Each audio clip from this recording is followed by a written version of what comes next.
Seja bem-vindo a mais um programa Logística em Movimento, da Comissão Especial de Logística aqui do CRA-RJ. Hoje vamos falar sobre a sustentabilidade nas operações logísticas. Sustentabilidade é um tema que permeia todas as organizações, é um tema que está sendo muito falado e na logística também é importante a gente discutir isso. E quem vai falar sobre esse tema aqui no nosso programa são os administradores Júlio Loureiro, que é membro da Comissão de Logística, e Kofi Dimas Amonzu, que é professor e representante do CRA-RJ no município de Nova Iguaçu. Júlio, Kofi, sejam muito bem-vindos. Prazer. Muito obrigado, Érica. É um muito prazer obrigado, recebê-los aqui. É um grande prazer recebê-los. E vamos começar com o nosso anfitrião, Júlio. Por que você escolheu esse tema, convidou o Kofi para falar sobre esse tema, Júlio? Explica para a gente, faz um panorama aí para os nossos espectadores. Maravilha. Primeiramente, dizer que é uma satisfação estar aqui em nome dos administradores e do nosso Conselho Regional de Administração, com a presença do meu grande amigo Kofi, que é professor também, com o qual já tive a oportunidade de debater justamente sobre questões associadas com logística reversa, sustentabilidade.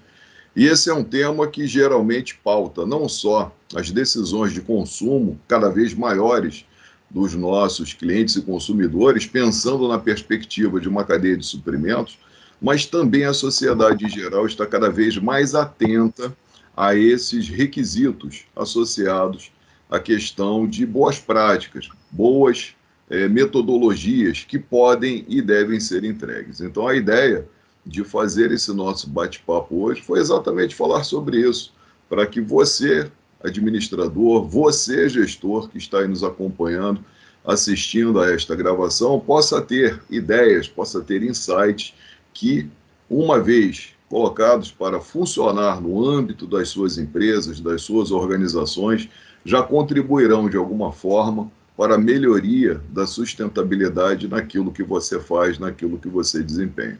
Então, Kofi, depois dessa apresentação, né, vamos lá, fala um pouquinho sobre essa questão da sustentabilidade na logística, né, para a gente depois entrar nessa discussão, para depois a gente entrar na parte das perguntas. A palavra é sua, Kofi.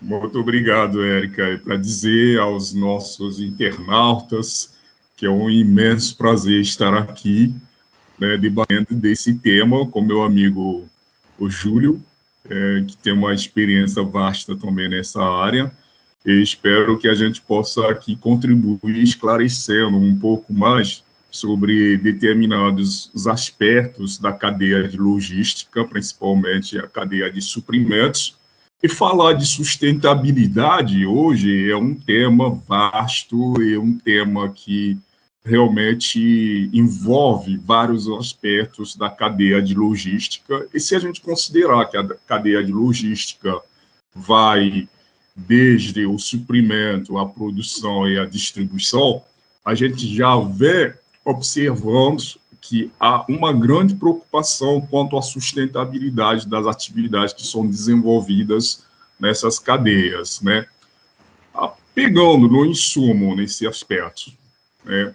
As indústrias, hoje em dia, são obrigadas a produzirem cada vez mais, a inovarem cada vez mais, mas dentro dessa cadeia de suprimento, existe a questão de reciclagem que a gente precisa levar em consideração nesse momento, né? Daí, então, que vem a questão da sustentabilidade, tornar as atividades mais ecológicas possível.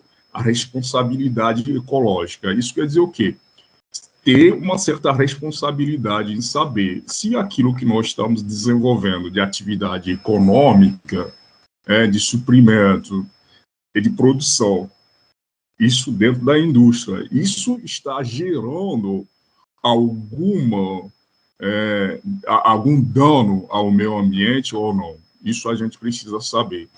E, diante das circunstâncias que nós temos hoje, precisamos tornar, primeiro, a cadeia mais econômica possível, também, ao mesmo tempo. Isso quer dizer o quê? Buscar uma certa racionalidade dos insumos que são transformados em produtos e serviços no final da cadeia. E tanto assim, a sustentabilidade diz respeito, finalmente, à logística reversa, né? E o que seria esta logística reversa? É pensar nos resíduos que são gerados dentro da cadeia, né? Que sai da indústria até o consumidor. Uma vez que o produto termina de ser consumido, e o resíduo, o que a gente faz disso aí, nesse caso, certo? Hoje a gente vê que isso é muito comum, né? Basta chover em grandes regiões metropolitanas que a gente observa esse impacto da inconsciência ecológica, né, das indústrias quanto dos consumidores, porque, ao mesmo tempo, algumas iniciativas vêm sendo realizadas dentro das indústrias, porém, não há conscientização ainda do consumidor também, né, para integrar essa cadeia, nesse sentido. Uma certa conscientização de se tornar um consumidor verde, nesse caso. Por exemplo, na Europa ou nos Estados Unidos, principalmente na Europa, né, se desenvolveu finalmente essa consciência do consumidor verde. Quem é esse consumidor verde? É aquele que, ao entrar numa loja ou um supermercado, para escolher seu produto, ele procura ver se esse produto faz parte de uma cadeia ecologicamente correta. Isso quer dizer o quê? Se a indústria ou a empresa que produziu, que está oferecendo aquele produto, tem uma responsabilidade ecológica ou não. E o que ele faz? Ele tem que ler nas rótulas o selo de responsabilidade social dessa empresa. Daí, então, entraria dentro da escolha. Isso quer dizer o quê? Não se trata apenas do preço do produto, né, da qualidade do produto, mas ainda um item fundamental que impacta na escolha do consumidor. Então, é esse selo de responsabilidade social e ecológica, né? Então, o selo de ecologia é um conceito que eu acho que o Júlio aqui pode ainda falar sobre isso também, né, nesse caso, porque muitas empresas ainda no Brasil não estão com esse selo de ecologia, nesse caso, que a gente precisa todos pensar juntos nesse caso, né? Eu vou deixar esse aspecto aí, o Júlio tentar abordar mais nesse caso, certo? E aí a gente vê que no Brasil existem ainda algumas empresas que começaram esta iniciativa. Primeiro é que no Brasil se recicla muito pouco ainda. Por quê? Nós temos hoje uma cadeia de reciclagem que é de alumínio, que a gente vê praticamente chega a 100% da cadeia, né? Porque os catadores, né, nossos profissionais dessa área, que geralmente a gente chama de catadores, mas são profissionais, né, que contribuem bastante ao ciclo ecológico, né? E a gente precisa muito agradecer a essas pessoas e precisamos ainda pensar nessa questão. E a lei de resíduos, a lei de tratamento dos resíduos no Brasil precisa ainda ser colocado em vigor como o Código de Consumidor, que a gente vê também ao mesmo tempo. Tá? Existe uma lei, tudo bem, mas como isso está sendo implementado nas indústrias? Como isso está sendo fiscalizado nas indústrias? É isso que a gente precisa ver. Por mais que algumas indústrias começaram, nós temos o caso da Coca-Cola, né, que faz esse tipo de reciclagem. Nós temos vários projetos sociais dentro da cadeia de consumo hoje, onde você vai no supermercado, você pode jogar uma pilha em algum lugar que se recicla. Nós temos os celulares, que as empresas hoje de celulares estão tentando fazer com que os consumidores puderem trocar seus celulares, dando em troca realmente aquilo que já está sendo usado, certo? É uma forma de retirar essas baterias e tudo isso. Nós temos ainda o ciclo de materiais né, de linha de produção, que a gente chama da linha branca, que ainda não está sendo totalmente reciclado no Brasil, certo? Então, existem várias iniciativas de projetos que precisam ainda ser engajados nessa área especificamente, para que a gente possa tratar da sustentabilidade, relacionando isso à responsabilidade, tanto das empresas quanto dos consumidores. Eu vou deixar o Júlio também abordar um pouquinho o tema aí nesse aspecto. E aí, Júlio? Bom, assim, temos alguns complementos aí para fazer, e com relação a essa questão, né, do apelo que está cada vez maior, de um consumo consciente, de um consumo justamente voltado por uma qualidade de vida, né, um impacto menor dessas empresas na natureza, isso se dá em várias frentes. Uma delas, como o nosso convidado Kofi muito bem lembrou, seria através de uma forte implementação das leis que já existem, né? Então, seria um mecanismo de você fazer um resgate e que isso daí fosse realmente implementado. Em 2011, eu tive a oportunidade de visitar um município no interior de São Paulo, e lá já existia a coleta do lixo domiciliar sendo feita de forma, né, orientada. Então, tinha o lixo úmido recolhido pela prefeitura, esse seguiria para um aterro sanitário. E tínhamos lá na ocasião várias, né, associações, cooperativas que utilizavam os seus veículos, passavam nas residências, nos condomínios e recolhiam todos os materiais com apelo, né, de reciclagem. E a partir dali levavam para um galpão, faziam a seleção desse material, e esse material, uma vez selecionado, eles eram destinados adequadamente. Essas iniciativas, que parecem ser poucas, na verdade elas fazem todo sentido, porque todas as vezes que nós acionamos essa logística reversa, nós reduzimos o impacto lá na ponta, que seria a origem, exatamente, onde você tem a obtenção dessas matérias-primas na natureza, e a partir dali você, né, teria um gasto energético menor para fazer exatamente essa reciclagem. O Brasil tem uma notoriedade na relação da reciclagem da PET, do aço, do alumínio, e isso daí a gente, né, já faz muito bem. Agora, a gente precisa avançar em outras questões, como, por exemplo, né, o Kofi falou dos celulares. Um celular, ele possui 76 elementos da tabela periódica, né? Uma tonelada de celulares possui 145 gramas de ouro. Então, se isso daí fosse, obviamente, reciclado, né, num nível que nos permitisse o maior aproveitamento desses materiais, não apenas o plástico, não apenas o alumínio, né, o aço, mas que a gente pudesse evoluir, prosperar para outros tipos de materiais, com certeza, num mundo cada vez mais tecnológico, que utiliza mais chips, microprocessadores, isso daí geraria uma pressão menor lá na origem, né? E de alguma forma tornaria, com certeza, as empresas e o seu escopo de atuação muito mais sustentável. O Kofi também tocou em um outro assunto que eu achei fantástico, que é a questão exatamente de como as empresas, as organizações se tornarem mais sustentáveis. Ou seja, e aí?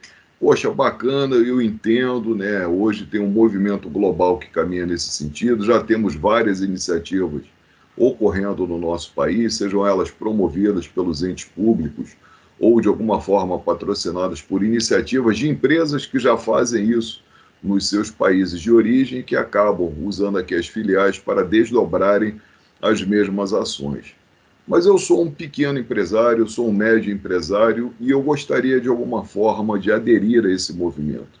Que tipo de ações eu poderia promover para de alguma forma me engajar nesse processo e também tornar a minha operação mais sustentável, né, e com impacto menor, considerando o que eu faço hoje? E eu separei aqui algumas coisas que podem de alguma forma, né, servir de balizadores e ajudar os nossos amigos, nossos colegas que estão assistindo, né, e acompanhando esse programa de hoje.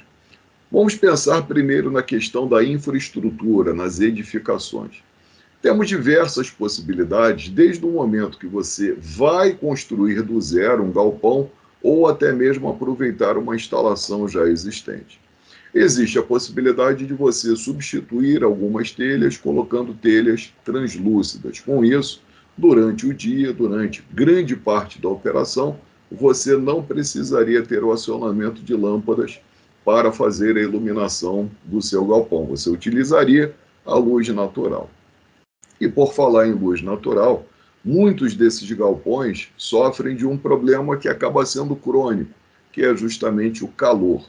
Nos dias mais amenos, mais agradáveis, não gera tanto impacto e desconforto, mas nos dias mais quentes, realmente, os galpões eles acabam aquecendo bastante. E aí uma solução que ajuda a reduzir o consumo de energia elétrica e que, de alguma forma, empresta uma melhor dinâmica para a operação seria utilizar ventilação cruzada.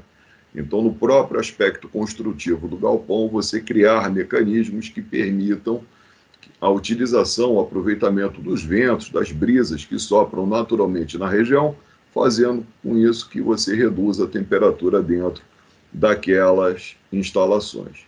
Existem mais duas possibilidades que poderão emprestar, né, algum viés de sustentabilidade para a operação. Uma delas é o aproveitamento das águas das chuvas, que poderão ser utilizadas para lavar pátios, regar jardins, lavar a frota, e que você pode, de alguma maneira, reaproveitar essa água. E, finalmente, como você tem uma área muito grande que está sendo coberta, por que não pensar em projetos de instalação de painéis solares? Desta forma, você não só poderia compensar parte da energia que você gasta durante o dia, como na possibilidade futura de contarmos um número crescente de veículos impulsionados por motores elétricos, teríamos condições de abastecer também esta frota. Além disso, contar com um piso nivelado, um piso livre de imperfeições, facilita com que o material rodante dos equipamentos de movimentação tenha um desempenho melhor e que você também danifique menos esse material rodante. E, finalmente, temos a possibilidade de fazer a organização deste depósito seguindo a curva ABC, que vem lá de trás daquele economista sociopolítico italiano, Vilfredo Pareto, que fez a curva de Pareto consagrada e que nós hoje temos a possibilidade de aproveitá-la na gestão como curva ABC. Ou seja, os itens que têm a maior contribuição, que têm o maior giro, o maior movimento dentro do armazém, podem ser organizados para as áreas próximas do recebimento e expedição. Consequentemente, com isso, você terá o quê? Reduzida a necessidade de deslocamento de pessoas, deslocamento de equipamentos, consequentemente, tem uma operação mais eficiente com consumo energético bem menor. Pois bem, pensamos então de acordo com a estrutura física. E com relação às entregas? Pois bem, as entregas também possuem possibilidades de você ter um melhor aproveitamento, de você ter um melhor protagonismo. Como, por exemplo, ações simples, como manter os pneus dos veículos calibrados com a calibragem adequada indicada pelos fabricantes. Pois se você utiliza uma calibragem menor ou não acompanha a calibragem de forma regular, esses pneus, uma vez descalibrados, terão um consumo maior de combustível e, além do que, sofrerão um desgaste prematuro, o que fará com que você precise repor os pneus num período de tempo menor. E por falar em consumo de combustível, você também, de alguma forma, terá uma operação muito menos eficiente que teria simplesmente com essa medida, que seria calibrar os pneus dos veículos. Além disso, uma carga balanceada, de acordo com o tipo de veículo que pode ser empregado. Muitas vezes vemos cargas menores sendo utilizados com veículos de grande capacidade, ou veículos de média capacidade com entregas pequenas. O ideal é que tenhamos cargas dimensionadas para o tipo de veículo. Com isso, veículos menores consomem menos combustível. Consequentemente, você teria condições melhores de fazer uma entrega muito mais eficiente. Por falar em veículos, se lembrarmos dos caminhões mais antigos, que quando passavam na rua deixavam aquele odor desagradável, muito poluente, os veículos mais novos, que já atendem os requisitos de poluição ambiental né, mais avançados, mais sofisticados, como o Euro 5 ou Procon V7 aqui no Brasil, eles possuem uma emissão de partículas muito menor do que aqueles projetos de 15, 20, 25 anos atrás. Então, simplesmente investir na renovação da frota pode significar também não só a redução do consumo de combustível e manutenções com prazo, né, com intervalos mais flexíveis, como também na redução exatamente dessa pegada de carbono que acaba ficando na conta das empresas. Não bastasse tudo isso, podemos ainda pegar estas entregas que são feitas todos os dias num ambiente cada vez mais competitivo, num ambiente cada vez que nos demanda, né, nós gestores logísticos, né, pensar em alternativas, estratégias para fazer com que esses produtos cheguem até os consumidores finais, que nós chamamos de última milha ou last mile delivery, que essas entregas possam ser feitas com combinações cada vez mais simples e, ao mesmo tempo, que tragam os melhores resultados. Uma delas é a utilização, por exemplo, de caminhões de depósito. O caminhão vai até um determinado ponto de entrega, naquele ponto ele fica estacionado e entregadores, utilizando carrinhos, né, ou carrinhos com tração humana ou também carrinhos assistidos eletricamente, possam fazer entregas num determinado raio de ação, e aquelas que forem um pouco mais distantes, eu poderia, por exemplo, utilizar bicicletas cargueiras. Poxa, Júlio, mas aí você está acrescentando a uma entrega que seria feita tradicionalmente usando caminhões, estou colocando carrinhos e estou colocando bicicletas. E de onde essas bicicletas surgiriam? De onde esses carrinhos poderiam surgir? Eles podem vir embarcados no próprio veículo.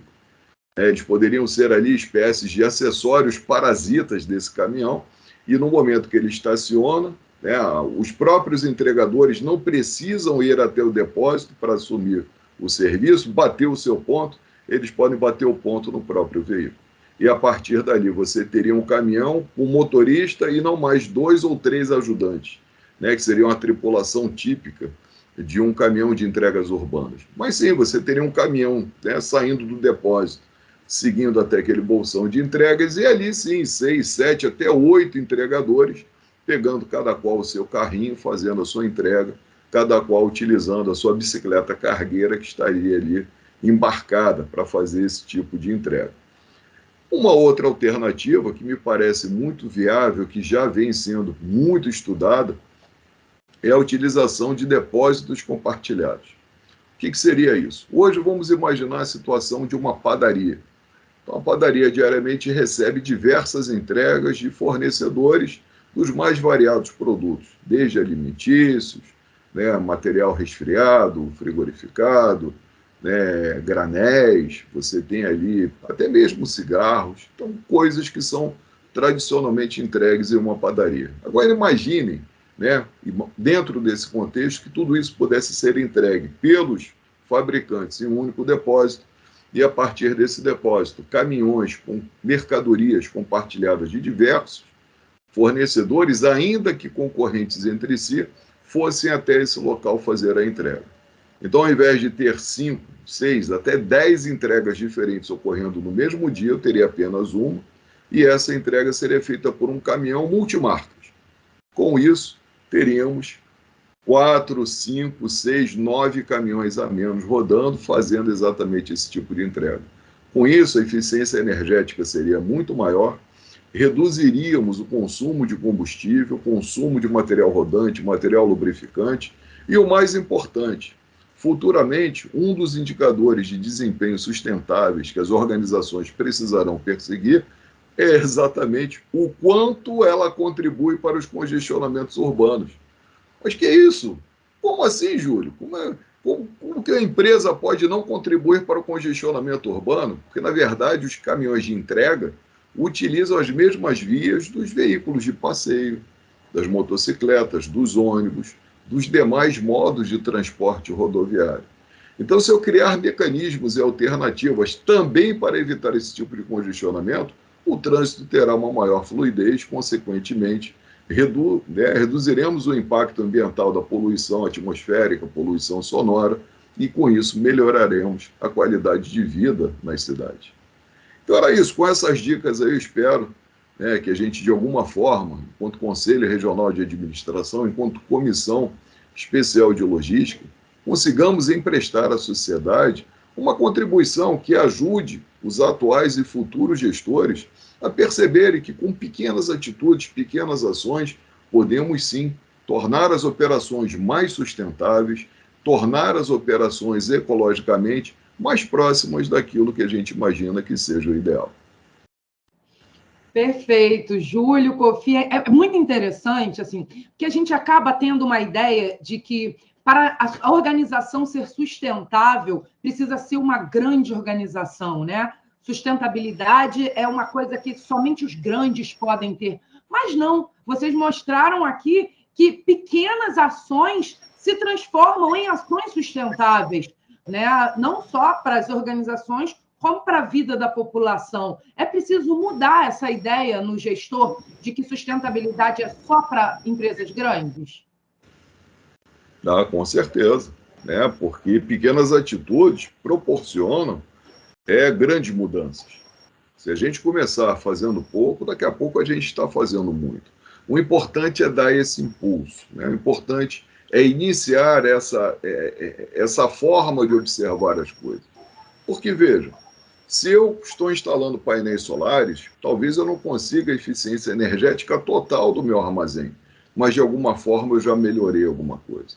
Se eu promovo a substituição de lâmpadas incandescentes por lâmpadas a LED, de alguma forma eu estou contribuindo para uma redução no consumo de energia. Se de alguma forma eu utilizo, por exemplo, sistemas roteirizadores na colocação dos meus veículos na rua, eu estou criando rotas inteligentes que farão com que eles gastem menos combustível. Consequentemente, eu estou trazendo também não só a possibilidade de oferecer um custo por entrega menor, mas também e, sobretudo, tornar a empresa, né, mais próxima daquilo que seria o esperado ecologicamente falando. Érica, realmente é uma questão que não se aplica apenas nas grandes empresas, as pequenas também, uma vez que elas estão envolvidas também dentro do processo da cadeia de logística. Pequenas ações como essas que o Júlio acabou de listar aqui, envolvendo o nível de serviço, a armazenagem, o estoque, o transporte, o fluxo de materiais em geral, o manuseio desses materiais e o sistema de informação. As pequenas empresas teriam muito mais impacto ainda por elas estarem na linha de frente com os consumidores, nesse caso. Então, são ações que são simples de se desenvolver. Basta ter a consciência de que realmente nós queremos contribuir para o desenvolvimento sustentável do nosso país e, assim, todo mundo se engaja nessa responsabilidade onde a qualidade de vida se torna melhor para todos. A consciência ecológica realmente é um aspecto muito fundamental. Hoje, o Júlio começou dizendo, né, no caso, nos edifícios hoje, muitas crianças são ensinadas, né, desde cedo, que tem que fazer a coleta seletiva, mas quando elas fazem, e aí se pergunta, mas onde vai esse lixo? Às vezes você é obrigado ainda a procurar por uma cooperativa do lado aí para entregar. Mas aí cadê? Né? O poder público local tem que se envolver também nessas ações para que realmente haja uma certa eficiência, eficácia e a consciência ecológica, todos ganhando nesse aspecto. Né? Então, é possível desenvolver a sustentabilidade em pequenas e médias empresas? Sim, é possível, sim. Basta ter a consciência ecológica. Isso aí. Isso aí. Eu acho que tem que começar de todos, né? De todos os gestores, todos que estão envolvidos com a organização, né? E para a gente fechar o nosso papo, eu queria que vocês falassem um pouquinho sobre a questão de futuro, né? A ESG é uma realidade, né? Em todo mundo, só se fala nisso, é um tema diário, né? Mas e o futuro? A gente imagina essa questão da sustentabilidade não só como uma opção, mas assim, é uma obrigação das organizações ou vai continuar sendo opcional? Como é que vocês veem esse futuro, logisticamente falando, a respeito da sustentabilidade? Bem, eu vou deixar o Júlio depois, que ele teria a condição ainda de esclarecer muitos aspectos aqui. Veja bem, Érica, por se tratar de um desenvolvimento sustentável, a questão ecológica é uma questão de todos, né, que precisam ser envolvidos nisso.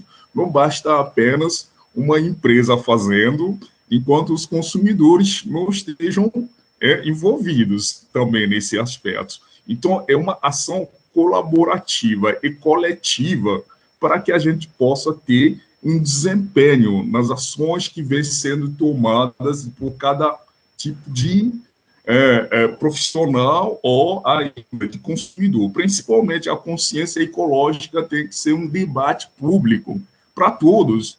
É uma obrigação, como você está falando, né? A gente vê hoje que tem milhares de empresas que estão se beneficiando também desse lixo que a gente diz. A reciclagem, sim, hoje está promovendo muito mais de emprego, certo? E, ao mesmo tempo, renda para grande parte da população. Então, é uma iniciativa que a gente tem que desenvolver junto, mas é importante que o poder público também esteja presente nessa ação, que não seja apenas uma lei que fosse estabelecida e pronto. Não, tem que partir com um projeto de desenvolvimento dessas leis, de como definir as responsabilidades das partes envolvidas nesse caso, e todo mundo hoje consome alguma coisa, nem que seja a água que você precisa consumir, você precisa despachar algum resíduo daquilo. Nós temos nos centros hospitalares resíduos que estão sempre, qualquer lugar que você vá, né, qualquer consumo que você queira fazer, é um recurso natural que você estará usando de qualquer forma. Estando dentro da sua casa, você comprou uma televisão, sabendo que a televisão você tem que assistir, sim, mas enquanto você não estiver na frente da televisão, está assistindo, não. Então, cadê sua consciência ecológica nesse momento? Você saiu de casa, deixou as luzes todas acesas. Então, dentro da empresa, dentro de casa, onde você estiver, até na rua, a gente tem que ter essa consciência ecológica. Eu vejo pessoas hoje andando na praia, consumindo latas de cerveja e jogando na areia. Isso não é uma consciência ecológica. Ao mesmo tempo, a gente observa alguns que ficam com essa lata até encontrar uma lixeira para jogar aquilo. Se não encontrar, leva até para casa. É isso que é a consciência ecológica. Mas o outro observando, mas esse daqui deve estar doido, né? Para ficar andando com uma lata dessa na mão, onde vá. E tem gente ainda que, dessa consciência ecológica, cata ainda as coisas, certo? Não somente para se usufruir daquilo, mas ajudando a natureza, retirando daquilo que possa gerar danos à natureza. Então, veja bem, você pergunta, esta iniciativa deve ser obrigatória para todos no futuro? Sim, é. Veja o que pode acontecer sem a consciência ecológica ou sem logística reversa aqui. Vai aumentar a produção de resíduos sólidos, principalmente, nas ruas. E a gente vê quando chove, né? E isso impacta até os animais nos rios, no mar, principalmente. Temos organizações não governamentais hoje que têm essa consciência de reciclar, de retirar todo esse lixo que está matando animais, né? Nós teremos ainda, sem essa consciência, uma emissão de gás poluentes da natureza. O Júlio falou disso daí. Se cada um pensasse em usar meios alternativos para reduzir o consumo da energia, tanto elétrica quanto combustível, já seria um grande passo. né, a contaminação de corpos hídricos que a gente tem por aí. Então, quer dizer, doenças que vão continuar acontecendo nesse caso, sem essa consciência. O desmatamento das áreas verdes que a gente tem por aí, porque todas as vezes vamos cortando ou vamos despejando, nesse caso, né? Então, a elevação do consumo de energia, e hoje nós já estamos numa crise desse daí. Temos que ter todos essa consciência. E o aquecimento global que vem, então, sendo o problema maior. E dessa forma, cada coisa, ou qualquer tipo de ação ou de pensamento que você tiver, você tem que pensar, olha, isso que eu estou fazendo nesse momento é eficiente, é eficaz, é econômico, certo? Será que é efetivo nesse caso? É ecologicamente correto? É eticamente correto? Então é isso que a gente tem que se perguntar a todos os momentos das ações que nós tomamos, seja lá na empresa, seja em casa, seja onde você estiver. Vou deixar, então, o Júlio aí terminar aqui. Eu acho que realmente para o futuro todos são responsáveis pelo desenvolvimento sustentável e a consciência ecológica é uma obrigação de todos. Perfeito. Júlio, perfeito. E a gente vê também que muitos colegas, muitos estudantes, muitas pessoas falam o seguinte: poxa, então quer dizer que daqui a pouco nós vamos ter aí a utilização de drones? Sim, os drones daqui a pouco serão uma perspectiva a ser considerada nas entregas das organizações. Só que a gente tem que pensar no seguinte: será que todos os locais estarão preparados para receber a entrega feita por um drone? Será que todas as empresas terão condições de operar em sistemas utilizando entregas com drones? Então, quando a gente pensa que o drone é uma possibilidade, e com certeza cada vez mais será debatido, discutido, daqui a pouco começará a compor a paisagem dos grandes centros urbanos, a gente tem que pensar que também as estruturas físicas precisarão estar adequadas para a realidade das entregas feitas por drones. Os novos empreendimentos imobiliários já contam, a grande maioria deles, com áreas que seriam destinadas, no primeiro momento não aparece explicitamente, porque ainda não é permitida a utilização em larga escala, ainda experimental, mas áreas que seriam destinadas a pouso. Além da questão do drone, fala-se muito hoje na utilização de veículos elétricos, que me parece ser uma alternativa assim, muito interessante do ponto de vista de uma redução da matriz dos combustíveis fósseis, principalmente derivados do petróleo. Nós temos aqui no Brasil uma alternativa muito interessante, que é a utilização do etanol, iniciada na década de 70, que permite uma eficiência energética em um tipo de propulsão que tornou-se popularizado exatamente em função da rapidez no reabastecimento. Você estaciona o seu carro lá no posto de gasolina, abastece e você vai embora. Aspecto que você ainda não consegue com os veículos elétricos. Todavia, não podemos perder de vista, já que eu falei de entregas a pé e falei de entregas com bicicleta, entregas a pé tem aí mais ou menos a história da humanidade. Então, se confunde com a nossa história você exatamente levar alguma coisa de um lugar para o outro utilizando os recursos próprios que você tem. E a bicicleta, essa sim, um pouquinho mais nova, tem 300 anos. Mas o que salta aos olhos é pensar que existem registros de veículos elétricos anteriores à existência de veículos com motor a combustão. Então, tive a oportunidade de conhecer exemplares, tocar no exemplar, um veículo elétrico de 1895. E depois num caminhão também elétrico de 1936.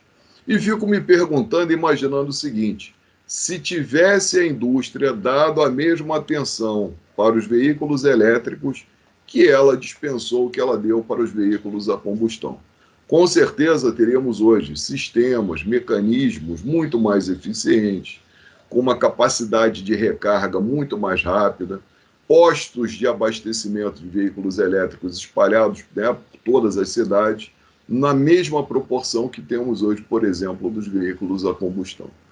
Então, uma reflexão que eu deixo para todos é o seguinte: a gente pode sim pensar num mundo, muito mais tecnológico, um mundo muito mais eficiente, mas vamos também dar uma olhada no que a gente já fez, no que a humanidade já caminhou, e quem sabe apresentar uma nova roupagem, uma nova configuração, e a partir daí você ter um protagonismo, um desempenho muito melhor. Para entregas urbanas em bairros que sejam predominantemente planos, uma entrega com bicicleta me parece ser muito mais eficiente energeticamente do que utilizar um veículo, um pequeno carro de entregas ou uma motocicleta. Então, pequenas ações simples, coisas que possam fazer parte do nosso dia a dia, com certeza emprestarão para todas as cidades espalhadas pelo nosso Brasil a possibilidade de você que é pequeno empreendedor, você que é um médio empresário, ter condições sim de se tornar mais sustentável. Júlio, Kofi, foi um prazer falar com vocês sobre sustentabilidade, que eu acho que é um tema imprescindível, que tem que estar na pauta do administrador, na pauta da administração sempre, e convido vocês a voltarem aqui no Logística em Movimento quanto antes. Muito obrigada. Eu que agradeço pelo convite. É um imenso prazer estar aqui e debater desse tema tão importante e crucial para a nossa sociedade hoje, e principalmente para os administradores. Muito obrigado. Com certeza, foi um prazer enorme estar aqui com vocês hoje. É sempre bom ter a possibilidade de falar de coisas boas, contando com expertise, com conhecimento de pessoas que fazem isso acontecer na nossa sociedade.